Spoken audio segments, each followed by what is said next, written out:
Our story takes place in the world of Athana, the continent of Vizhar. Vizhar has been at relative peace for the past 1742 years since the Meraxim Empire's fall.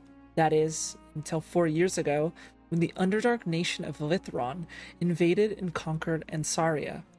But Lithron did not continue westward towards Vizhara, the neighboring nation. Lithron waited, planned, and plotted until 2 months ago, Lithron attacked and war reached Vizhara's shores. But the beginning of our story takes place far from the war, in the center of the continent, in western Kalinor, a peaceful nation of towns, villages, and grassy plains. Each member of our fated group found their respective ways there. 4 people found themselves in a dreamscape. They entered a canyon with ominous, shadowy figures staring down at them from the rocks before looking the other 3 members that they found in the dream with them. Waking from this dream, these 4 people would soon meet, recognizing each other from their vision. Our soon-to-be group was composed of the elven paladin Lighton, the human monk Roama, sprite ranger Poe, and the vampire bloodhunter Nadja. In this small town known as Taurine, the group looked into the disappearance of a mage, a woman named Tasha Brookwalker. After investigating, they found Tasha being interrogated by a gangly man and a cohort of skeletons.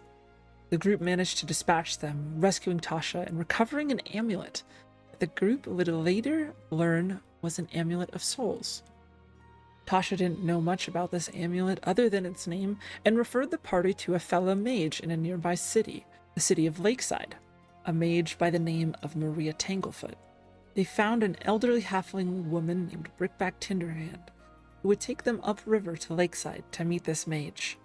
The group shared another dream before arriving in Lakeside, a clock tower striking, winged humanoids flying down to strike them as a bell tolled. Arriving in Lakeside, the party visited Maria Tanglefoot's tower, and in return for taking Tanglefoot's assistant Aethera Cavalli to her family in Turayasil, the capital of Ilvari to the west, Tanglefoot revealed that an Amulet of Souls is a powerful artifact, and that these artifacts were created millennia ago by the Archduke of the 8th layer of the 9 Hells, the Archduke Mephistopheles. Lighton spotted that they were being spied upon from a nearby rooftop, and later, after leaving the tower, that our group was being followed. They chased after her and followed a man who turned out to be a fiend, a devil of some kind, and a bell tolled, just as it had in the dream, a winged creature diving down to attack them. A skirmish started, but the guard was quick to intervene and went to apprehend both our group and the fiends. That is, when a tall, handsome devil by the name of Avgathan Ivax, a political representative from Vakshair, a nation to the southwest of Kalinor ruled by Devilkind, intervened. He charmed the guards, allowing both parties to leave unharmed, and asked that the group meet him later on. Once reconvening with Ivax, he revealed that he knew what the party had, and offered a large sum of money to buy the Amulet of Souls from the group. The group rejected his offer, and he warned them about the attention the amulet might attract. Our group went back to rest for the night at an inn, where a man bought Roama a drink. Roama recognized this man as a member from her monastic order, a younger monk named Natharu Kamar. Natharu referred to Roama as Midna, and was shocked that she was still alive. Roama pulled Kamar aside and promised to return to the monastery, but said that the time was not now, promising to explain at another time.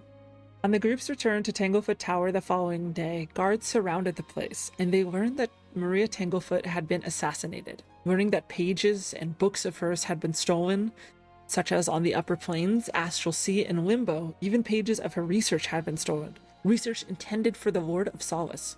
After leaving, the group spotted the monks from Roama's monastery, who rode off on a horse before they could be stopped. With the group distracting, Poe snuck back into the tower, learning that Maria Tanglefoot's research notes were covering up her actual intent, that the research was actually on an ancient Githyanki technique to stop psionic magic casters such as Mind Flayers, such as the Mind Flayers who had conquered Ansaria and now looked to conquer Vizhara and the rest of Vizhar. While resting, the group once again shared a dream, multiple figures, a giant, holding them in their hand, or attempting to crush the group. At the end of their dream, Lighton heard the voice of Sahanin, elven goddess of the moon and dreams, in her ear for the first time in years. The next day, the group decided to head off with Aethera Cavalli, assistant to the late Maria Tanglefoot, towards Solace, to inquire about these research notes. Along the way, they had a run-in with a wyvern, which the group was able to dispatch. Proceeding onward to Veramok, the last town before Solace, late in the night, a fire erupted in the town. The group moved in swiftly and confronted those who had started the fires. 2 fiends, demons. The demons yelled out, calling, "Where are they?" as they slaughtered townsfolk. Together the group took down the demons, but not before part of the town was turned into a burnt ruin. Before the group could leave, they were caught off guard once again by Avgathan Evax. He pleaded with them to accept his deal, to give him the Amulet of Souls, lest he have to pass on the information that the group was in possession of an amulet to his superiors. Both parties left frustrated, and the amulet stayed with the group. Heading off to Solace, the group saw hunting parties returning to the city, and met 2 halflings and a centaur, Kara, Jonah, and Liadri Mindro of Clan Taramir. The group learned about the Tournament of Placement, which could grant them a meeting with the Lord of Solace, as well as benefit Clan Taramir. They agreed to fight on behalf of Clan Taramir, and on the day of the tournament, the group went to the arena for a spectacle to be watched by thousands. The group had to fight their way through a golem, as well as other clans and the previous champions of the tournament. But in the end, our group and Clan Taramir were crowned victorious. The group met the Lord of Solace, as well as his Githyanki advisor, Tazar Zaloon. They learned about the first-hand destruction Zaloon had experienced and witnessed at the hands of mind flayers, and that disrupting Illithid psionics was perhaps their only shot at repelling Lithron from mainland Vizhar. Zaloon reasoned that perhaps Maria Tanglefoot was not a skilled enough mage to finish the research she had started.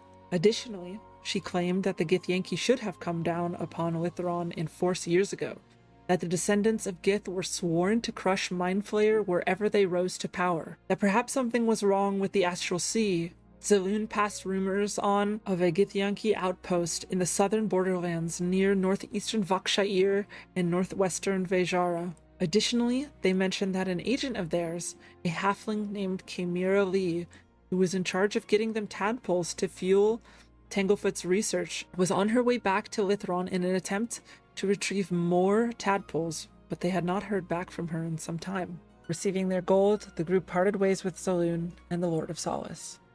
That night, the party stayed far away from the city, and in their sleep, they were ambushed. The group once again proved their strength, dispatching their attackers with relative ease. However, the group noticed that the souls of the deceased were being absorbed by the Amulet of Souls. This led to a moral quandary for the group, and a question of what to do with the amulet. The following day, the group made their way to Timowak's Wonders in Solace, and many of the group gave their blood in return for magical items. Lighton went to the library to learn about the Githyanki, as well as the Astral Sea and the inner and outer planes. During their trip back to Lakeside, the group once again had vivid dreams, such as Poe's homeland, swallowed by the void that is the Ghostlands to the north. Roama of her monastic order and people from her past, now buried in the monastery cemetery, her mentor expressing her disappointment. And Lighton, a dream of a 6-eyed beautiful woman asking to be freed, claiming that she could save everyone, and that Lighton needed to find someone named Runa. The next day, the group passed by the corpse of the rotting wyvern they had defeated not but a week ago. They heard the squawking sound of an animal and raised voices. Seeking out the noise, they found that it was not an animal, but a young wyvern caught in a net by a few unsavory types. In a quick fight, they managed to free the young wyvern from the net. His wing was too injured to fly.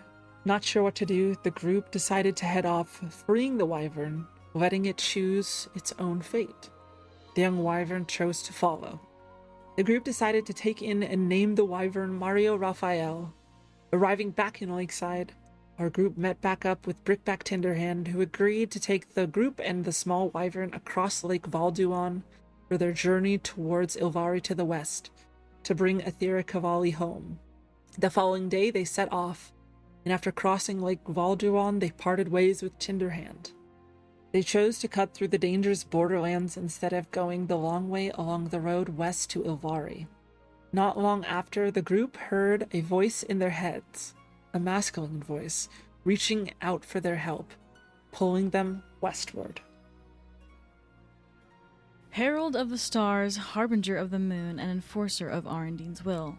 Or at least that's what Lighton tells people when she wants them to be taken by her. What they don't know is that the young paladin is in an uphill battle to gain back the trust of her gods, Corellon and Sahanin. Lighton, the high elven holy warrior, grew up in a temple in the Vizharian nation of Ansaria.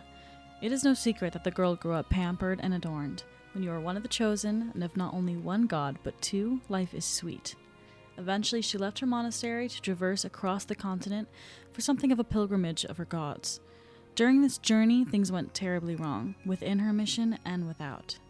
Her oath had become a source of recent loitering, her allegiance was to people who had long passed. She thought she was going to come home and be celebrated, basked in holy praise and glory, but she was ever so wrong. Now there was no Ansaria to go back to.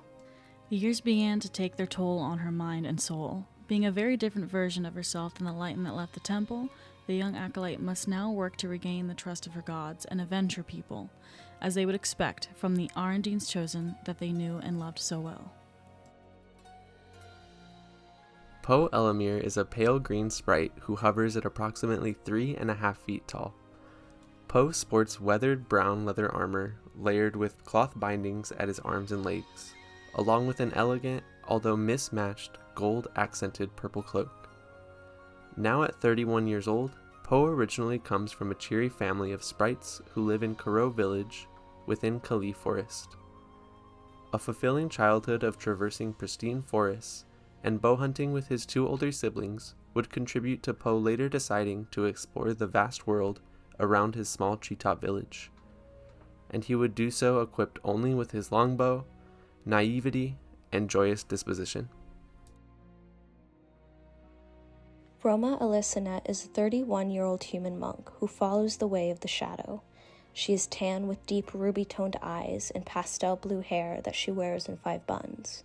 But there's much more to Roama than her appearance. She's the embodiment of a shadow, seen by few but truly known by none. She once bore the name Midna, a name that died the night she fled her corrupt monastery. Though she has severed ties, the moons guide her, the shadows still cling to her, and she still returns to the only solace she knows. The quiet meditations once whispered in halls now lost to her. Roama is plagued by the guilt of her past, with only a shadowy scythe to her newfound name.